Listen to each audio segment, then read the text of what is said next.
Na-record ko na sa Na-record na. May nag-live na. Hindi yun. Alright, sige, magandang hapon po sa inyo lahat. Ako po si Martin Peñaflor po sa Tangere. And again, nagpapasalamat po kami sa pang-ilan na po ba natin to? Pang-5 beses na po tayo nag-press conference. Pang-4 po natin sa Romulos, Quezon City. Nauna po natin noong October sa Romulos, Makati. So bago po sa lahat, ano po ba ang Tangere? Papakilala ko po muna bago namin, well, nag-spoiler na bago po namin i-present ang aming results ng ginanap na survey last week po, Feb 10 to 13. Ipapakita po muna namin ano po ba ang Tangere. So may mga bagong kasamahan po tayo ngayon. Ang Tangere po ba ay isang kalye survey? Ang Tangere po ba ay isang fly-by-night company? Hopefully masagot ko po lahat ng mga tanungan nyo at mabigyan linaw ko po kayo paano po ba ang aming methodology. Kami po sa Tangere, hindi po kami fly-by-night company. Ang legal name po namin, Acquisition Apps Incorporated. We are a registered company under the Securities and Exchange Commission. 2018 pa po kami nagsimula. So we've been doing surveys, commission, non-commission surveys. May 1,000 surveys na po nagawa namin since 2018. So bago po lahat, pakita po muna namin ano po ba yung dalawang platform namin sa pagkuha ng data. So if we go to the next slide. Okay, eto po, yung resulta po ng survey ng senatorial po namin ay papakita po sa inyo. Galing po siya sa Tangere mobile application. Available siya live sa Google Play Store, Apple App Store. So hindi po kami naggagawa ng survey sa Facebook. Yung mga likes, comments, wala po yun. Ang way of our data gathering is through the Tangere survey app. And it's incentivized to the respondents. Kaya po, meron kaming 1 million users na nationwide since we started. When we say incentivize, every time po, sumagot po sila ng survey, if we go to the next slide, they'll be getting points. So may points po sila. May raffle points po kami, registered with the Department of Trade and Industry. In fact, kakatapos lang po namin ng raffle draw with the DTI kanina, nabigay po kami ng mahigit 1,000 po yung nanalo ng cellphones, GCash, 1,000 pesos, 500 pesos, grocery packages, among others. Baka nagtatanong, saan galing po yung mga pa-preview ng Tangere? Meron po kami, papakita po namin mamaya, may 100 na po ang aming mga private clients, may tinutulungan din po kami mga government agencies. So ito po, available lang. Sasagot lang kayo survey. Ito, nakikita nyo ngayon dito, medyo tapos na, Christmas. MMFF. So yung mga survey, yan po yung ginagawa po namin. May mga branded surveys din po kami. So if we go to the next slide, ito po yung mga survey questions namin. So hindi lang po kami yes or no, may open-ended din po kami. Halimbawa po ng katanungan dito, anong dahilan bakit iboboto or bakit hindi nyo iboboto ang isang kandidato? Open-ended po siya, may voice-to-text functionality din. Pwede kayo magsalita sa mic, babasahin ng English at Tagalog. May mga ranking po kami, up and down. Ano po yung mga halimbawa po, mamaya papakita po namin, ano po yung mga issues na gusto nyo pag-usapan ng isang kandidato. So sa ranking po siya. Pero sa multiple answer survey, meron po kaming 60 plus candidates na nilagay sa senatorial survey. Yun po yung papakita namin sa inyo. Sa party list survey po na ilalabas din po namin bukas, meron kaming 150 plus party list naman na nilagay. In order, para po talaga kayong sumasagot para po kayong bumoboto sa eleksyon. Ganun po yung pagsagot ng survey po namin. So ito po yung Tangere mobile app. So if we go to the next questions, ganito din po ang aming data processing process. Mabilis po siya. Bakit po siya mabilis? So ikwento ko lang po. May dalawang way of data gathering. Online, face-to-face. Ginagawa po namin parehas. Pero ipapakita po namin ngayong tanghali yung online survey. Every time po, bakit po kami mabilis? Kasi ipapakita po namin ngayon Feb 10 to Feb 13 lang po ginanap. Yung nakita nyo po, yung sa recently na nilabas ng traditional research companies po, public opinion polling firms, ginanap ang survey nila 3rd week ng January. This week lang present. So ibig sabihin, yung napresenta na po namin ng press con last time, na katulad po ng data nila, this week lang po nila napakita. Kami po, yung papakita po namin ngayon, ginawa lang po siya last week. Ganon po siya kabilis. Because una, may built-in community po kami. We have the biggest research panel in the Philippines with 1 million users nationwide. Every time po sumagot sila, pumapasok po ang kanilang sagot sa cloud and it's categorized. Automatic po lahat to hanggang raw data. Ibig sabihin po nito, gusto ko lang pong emphasize sa process na to, wala pong human intervention dito.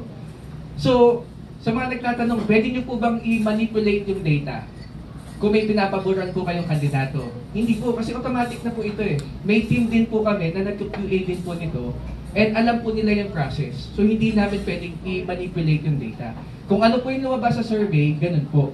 Ang i-discuss ko po yung methodology namin later. Pero if you go to the next slide, eto naman, daan ako lang saglit, gumagawa din po kami ng face-to-face surveys. Ang papakita po namin ngayon, online surveys. Pero gumagawa din po kami ng face-to-face, yung traditional, yung iikot ka sa mga barangay. Pero hindi po kami sa mga urban areas lang. Sa urban, rural areas, pinupuntahan po namin lahat ng mga yan. So, ang gamit po namin dito, yung may device din po kami for data gathering. Online din po siya. So, pag gumawa po kami ng survey for congressional, sa mga kliyente po namin na mga gusto tumakbo for governor, mayor, mabilis lang din po. Meron po kaming tao, 100 po, na nag-survey nationwide. So ginagawa din po namin to. Pero mas magastos to. Una, mahal ang logistics. Pangalawa, may bayad yung mga tao. Yung tawag po sa kanila yung mga researchers, mga enumerators. So ginagamit po namin to kapag may lumapit po sa amin na kandidato or even government agencies na gusto magpa-survey, gusto nila face-to-face, kaya din po namin yun. Yan na po, papakita natin. So moving on, sige forward natin. Ay, wait.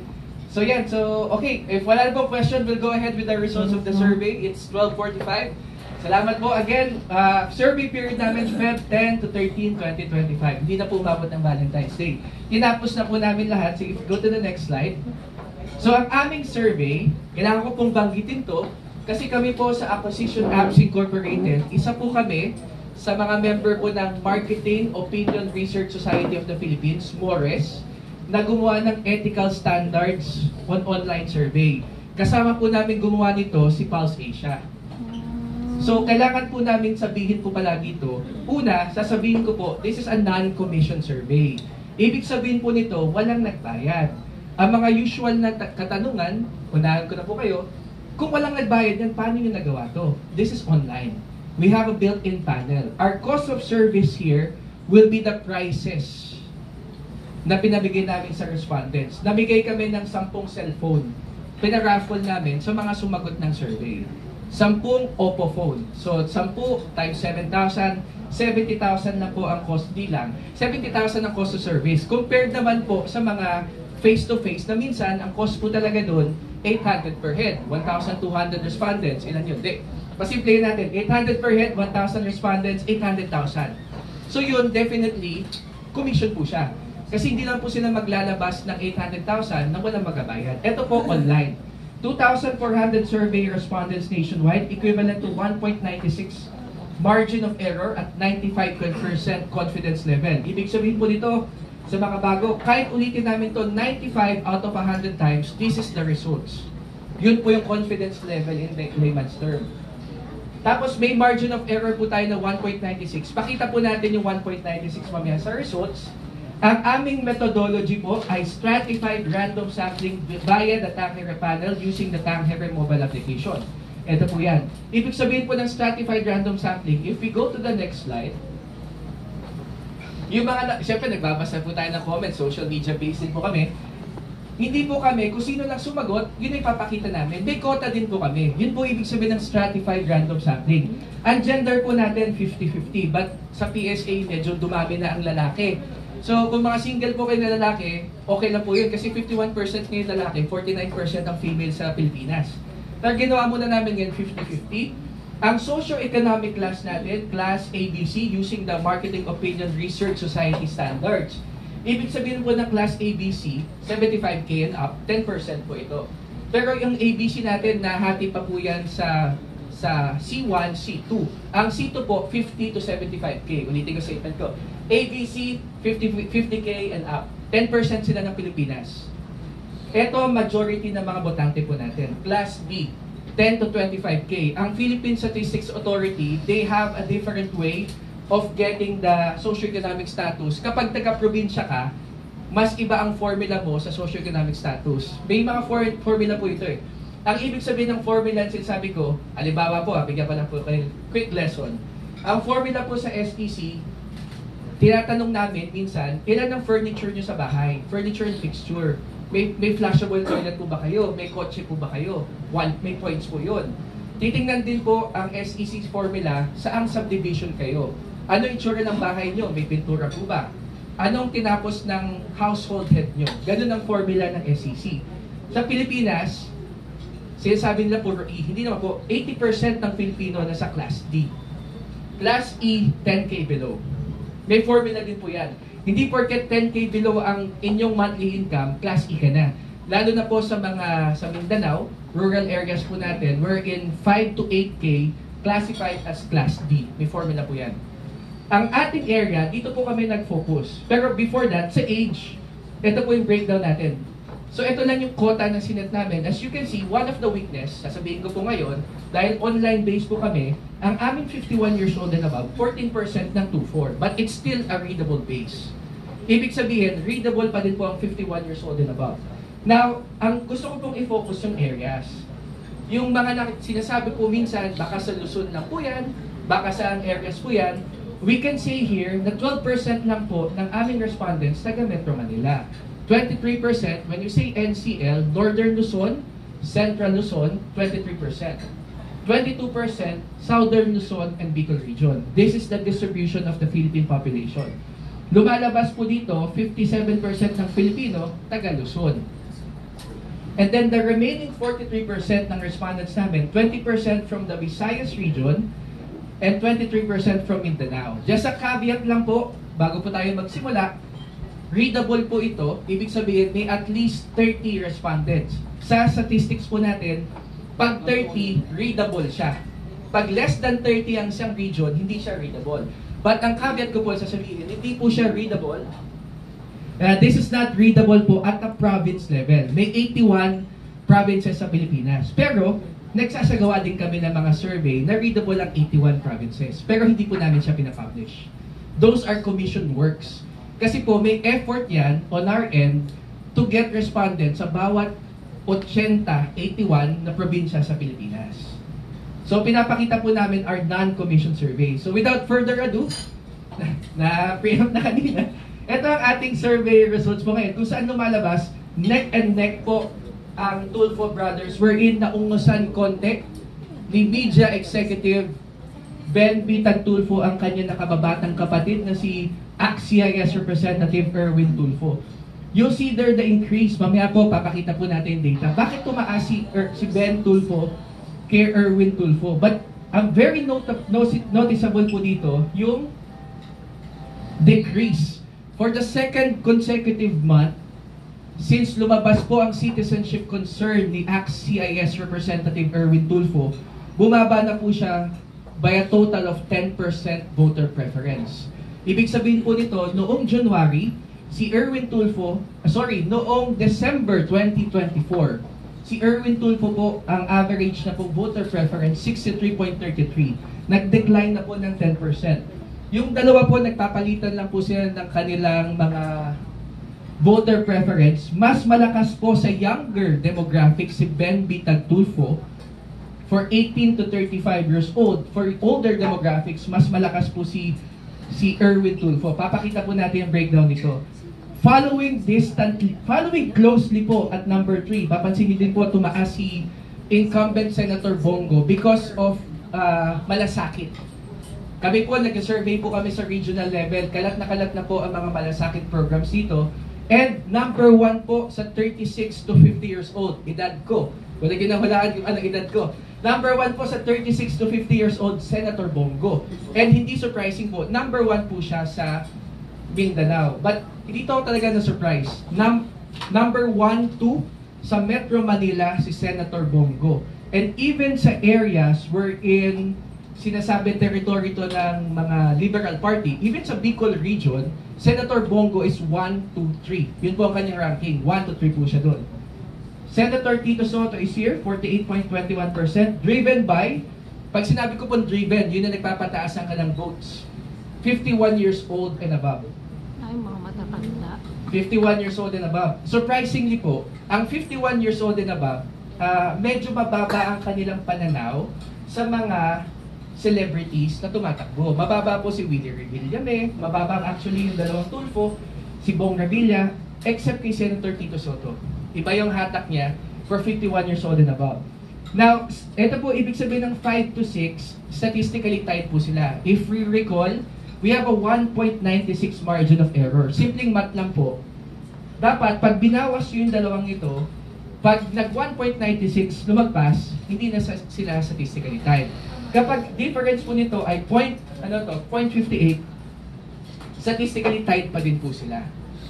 Si Bong Revilla Jr. po ang highest increase.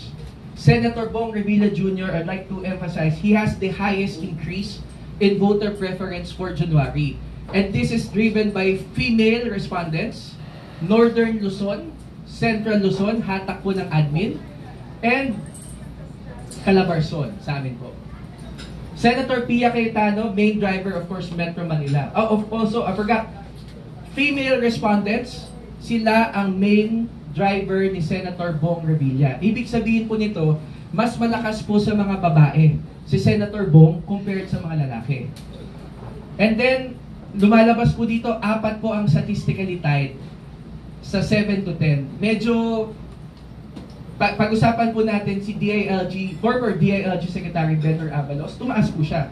Ano po yung difference? I can attribute also this to the increase in the voter preference of Senator Bong Revilla. He's consistent across all regions, particularly sa Northern Central Luzon. Ang mababa lang po kay DILG Secretary sa Davao Region and Northern Mindanao Region, sa Mindanao. Pero po, ang one insight na pwede natin pag-usapan po ngayon, bakit mataas si Secretary Abalos, together with Senator Bong, yung placement po nila. I mentioned po, when we launch our survey, para po siyang balota. Sino po yung number 1? Benner Abalos. Pang ilang pages si Bong Revilla? Lumalabas po sa balota, pang-anim po siya. Bong Revilla, letter B.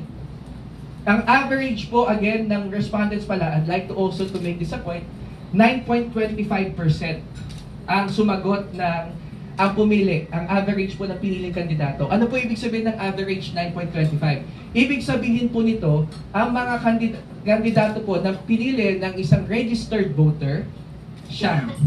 Hindi nila kinuha yung 12. And medyo surprising din po, bumaba yung figures ng pumili ng 12 kung kailan malalapit na pong eleksyon. Dati po, 25% ang pumili ng 12. Ngayon po, lumalabas po dito, ang pumili po ng 12, 23%. And papakita po namin yung other data. Yung iba, pinifill in the blanks nila, similar sa insight na sinabi ko po last time, para maka-12 po sila. One of the biggest drop in voter preference, Senator Manny Pacquiao. Remember when we launched a survey, Feb 10 to Feb 13, may nag-statement po si Senator Manny Pacquiao about sa Marcos administration. Kung saan lumalabas pananaw ng mga respondents, though mataas pa din sa Visayas si Senator Manny Pacquiao, bumaba po siya sa Metro Manila. And even, it's surprisingly, sa Northern Luzon, may sinabi po siya, i-check nyo na po, taga-press naman po kayo, about yung kinumpare niya, na contradict niya sarili niya for the Marcos administration. Senator Lito Lapid, increase in voter preference, main driver, Central Luzon, particularly Pampanga and Bulacan. And also, one of the biggest increase, last month po, wala po sa top 12 si Senator Bato de la Rosa. And I can attribute this, of course, to the rising support sa embattled former president natin, si Pangulong Duterte, particularly kay Vice President Sara Duterte. Kung saan, ang main driver po, number 2 po sa Mindanao, si Senator Bato de la Rosa. You'll be surprised tomorrow, well, pwede ko nang sabihin ngayon, ang number 2 po sa party list natin, survey na ginawa on the same period, Duterte Youth. Tumaas ang Duterte Youth Party List from number 8 papunta sa number 2. 2 slots. Because of course, lumalabas na ang support kay Presidente. Sa kampo ni Presidente Duterte, silang dalawa po yung sa top 12. Senator Bato, Senator Go. And another major increase. Wala po siya sa top 12 namin ng January. Oo nga. Willie Revillame. This is driven by young voters, particularly first-time voters. 18 to 25 years old po ang nagpapataas kay Willie Revillame. Senator Panfilo Lacson, 11 to 14, Calabarzon. If we go to the next slide, these are the remaining candidates. Siguro I'd like to highlight lang 3 candidates here. Remember po, when we launched the survey, nag-declare na po si Willie Ong, nag-declare na po si Luis Chavez Singson, and there's another one, si Manoy Willie, na hindi na po sila tatakbo. But I'd like to highlight yung dalawa po sa Liberal, dalawa po na running mates, Kiko Pangilinan and Bam Aquino. They're now statistically tied 11 to 14, within the top 12 na po sila. Nag-increase ang kanilang voter preference, particularly Class D. Kung matatandaan niyo po dati ang mga data po, di ba pag sinasabi po sila Lenny Robredo, Kiko Pangilinan, Bam Aquino, Class ABC, upper middle class na po. Pero tumaas na po sila sa Class D ang kanilang social tracking. And very interesting din po, nasa line-up ng administration, meron pa po kasi, di ba, may 12 admin po kay Pangulong Marcos. Sa line-up po ng administration, may tinatanggal silang 2. Ang pinapalit, 2 to 3 ang tinatanggal nila. Ang pinapalit po, Ben Bitag Tulfo, Kiko Pangilinan, Bam Aquino. So yung mga nagsusupport po sa admin, meron silang 2-3 kandidato na tinatanggal. Though, you can see here kung sino na wala sa top 12. Pinapalit po Kiko Pangilinan, Bam Aquino, Ben Bitag Tulfo. I'd like to highlight si Ben Bitag Tulfo, kahit hindi po siya admin, po siya, kahit po siya independent, pinipili siya ng mga pro-admin. That's the reason why nag-number 1 si Ben Bitag Tulfo. And, of course, I'd like to highlight the 2 incumbent senators, Senator Amy Marcos and Senator Tolentino. The lowest drop, of course, will be one of the lowest, together with Senator Manny Pacquiao, Senator Francis Tolentino. So bumaba po kanyang ratings across all areas, particularly po sa Mindanao region. Si Senator Amy Marcos, still very strong. Number 2 sa Northern Luzon and Central Luzon. However, sa Mindanao and sa Visayas, bumagsak po ang rating ni Senator Amy Marcos. And these are the other candidates for this. Mamaya i-breakdown po natin sila. Ito po yung nakikita po namin na top 26. Though very distant na po mula kay Philip Salvador hanggang kay Representative Bosita Bonifacio. If we go to the next slide. These are the other candidates. Medyo tumaas po si Vic Rodriguez. Increase in awareness. Ito po yung sinasabi kong advantage ng application po namin. Kasi po, if naalala niyo po, may nagsabi pong statement si Pangulong Marcos about pinabili ng suka. So tumaas ang awareness kay Vic Rodriguez. Tumaas din ang kanyang voter preference. Surprisingly, tumaas din po si Apollo Kipiloy. If we go back, can we go back? Kasi tumaas si Jimmy Bondoc. So napapansin niyo po, may effect din ng social media. Kapag napag-uusapan ng isang tao, tumataas ang kanyang awareness. At tumaas ang awareness si Jimmy Bondoc. Tumaas ang kanyang voter preference. Though, si Attorney Jimmy Bondoc, medyo malayo pa po siya. Tumaas din po si Vic Rodriguez. Now, if we go forward, yung other candidates dito, ito po yung sinasabi ko kanina, same insight that I'd like to share. Yung ibang botante po, nag-fill in the blanks na lang, minsan pinipili nila si Brosas and si Arellano na hindi naman po nila kilala. Para lang po makalabing 2. That's the advantage of being in the first page. Benhur Avalos and Bong Revilla. Now, if we go down, lahat po na kandidata nandito. Forward natin. Yan po. Yeah, we'll send the report po sa inyo, press release. So, then if we go forward na lang, yan po, ang number 59, Jose Junior Rally. Alright, if we go to the... Okay, basahin po natin, top 1 to 24 candidates for Metro Manila. Ito po yung really surprising for me. Metro Manila po, Senator Bongo is number 1. Followed closely by Ben Bitag Tulfo. Ito yung isa sa lamang ni Ben Bitag Tulfo kay Erwin Tulfo. Mapapansin niyo po yung difference ng kanilang voter preference sa Metro Manila. Malaki, Mas malakas sa Metro Manila si Ben Bitag Tulfo kay Erwin. But this is really surprising. Ano po ibig sabihin ng pink and green? Ibig sabihin po ng pink dito, sa statistics po, they are significantly, statistically lower. Ibig sabihin po nito, mababa po si Senator Tito Soto sa Metro Manila kumpara sa ibang regions kung saan siya malakas. Ibig sabihin po nito, sino ba to? Si Doc Willie Ong, na number 8 po, pinakamalakas niya, Metro Manila. Ito yung highest siya. And then the rest, mapapansin nyo, madami pong namumula sa Metro Manila. So, for Metro Manila, this is actually, though 12% lang siya na botante, this is still an opportunity for our candidates. Metro Manila, I'd like to highlight number 5, Benmer Abalos sa Metro Manila also. We go to the next slide. NCL, Northern Luzon and Central Luzon. Mapapansin nyo po na because of the admin, Erwin Tulfo is higher in Northern Luzon and Central Luzon compared to his brother Ben Bitag Tulfo. And of course, noong December po, January, ang average po na voter preference of Amy Marcos in Northern Luzon, Central Luzon, solid north, nasa almost 60%.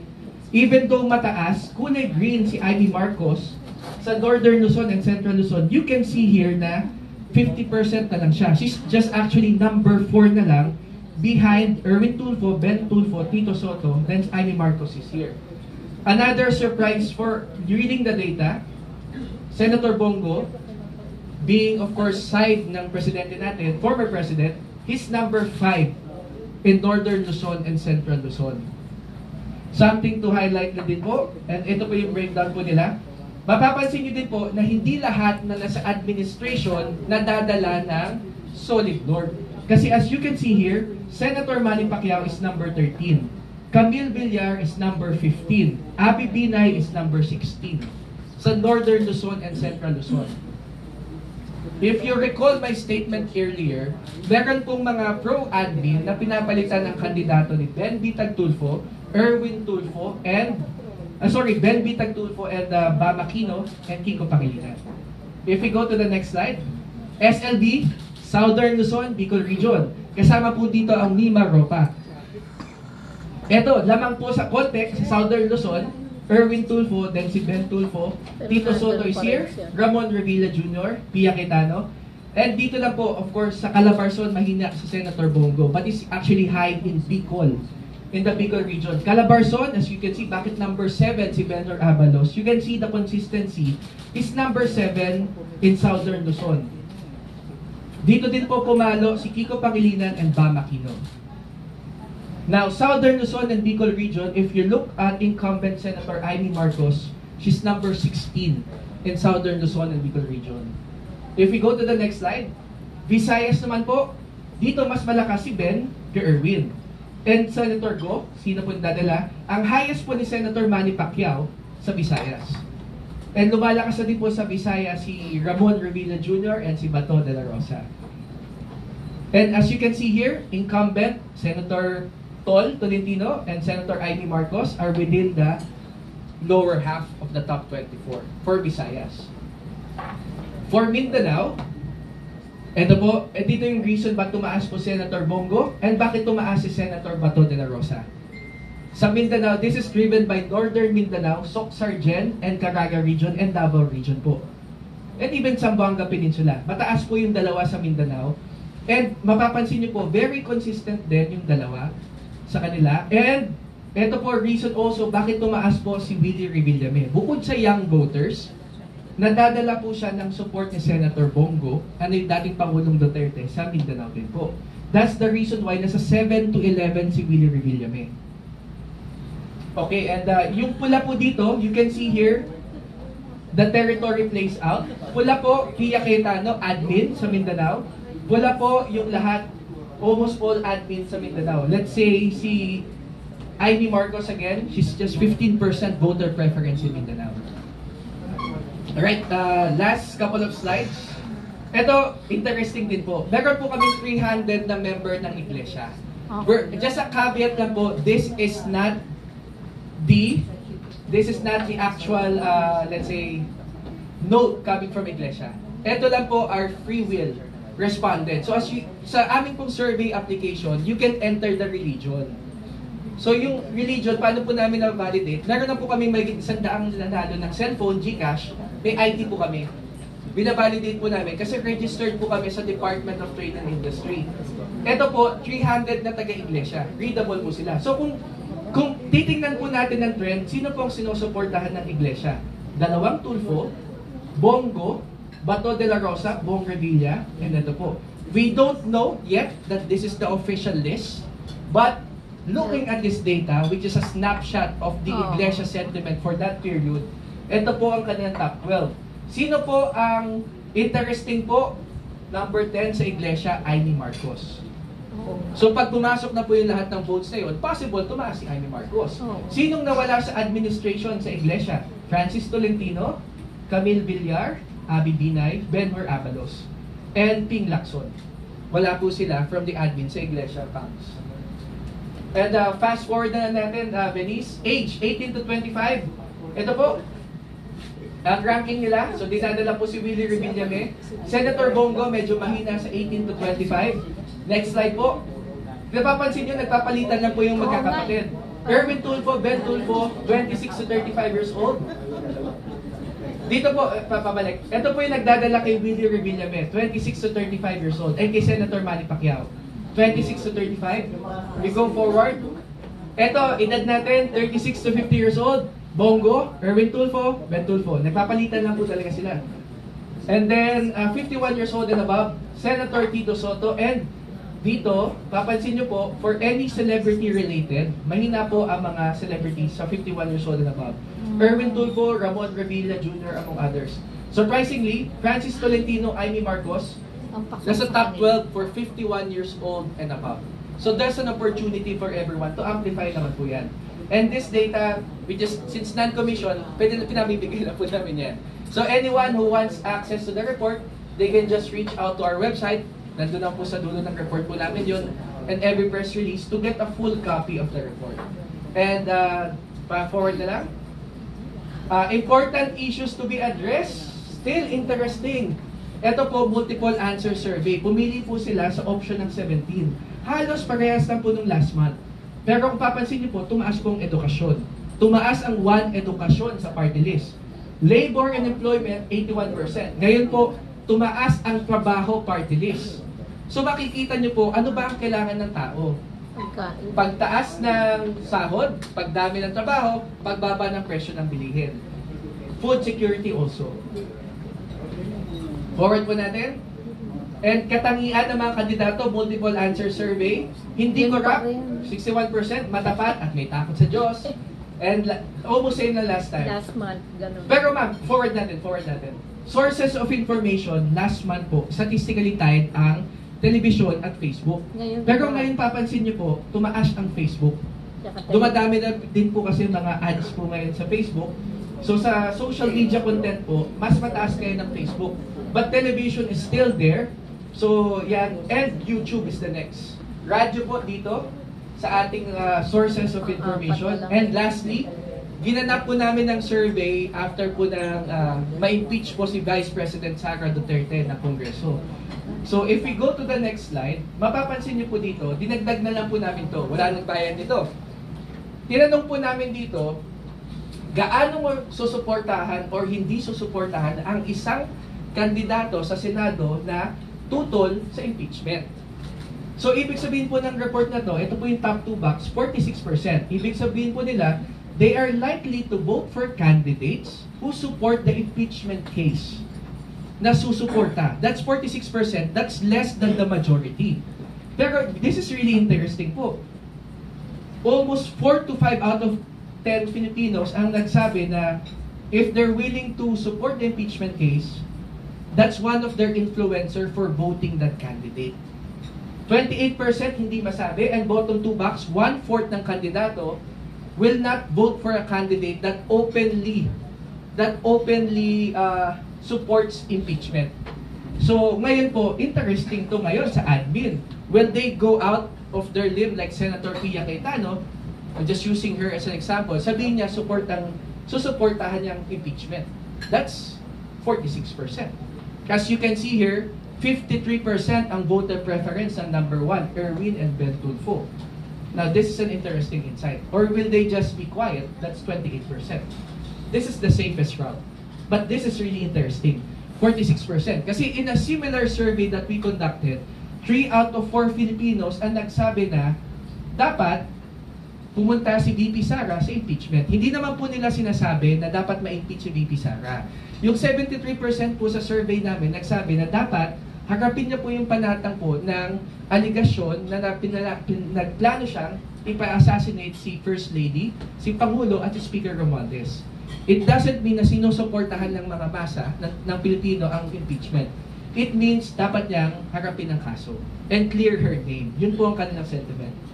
And now, that will be the end of our presentation. We'll open the floor. Yan. Ito po yung mga actual Tangere community namin. As you can see here, tunay na tao po sila na sumasagot na survey. Sino po ba sa inyo na survey na ng mga traditional polling firms? Face-to-face? Wala pa? Ito po, sila pong sumasagot. Every month, we go there, nag-meet up po kami. We call it eyeball. Pakita po na tunay na tao sila. So, this one is in McDonald's. McDonald's is our biggest private client. Kami ang gumagawa ng survey ni McDonald's. And again, that will be the end of our presentation. So, salamat po.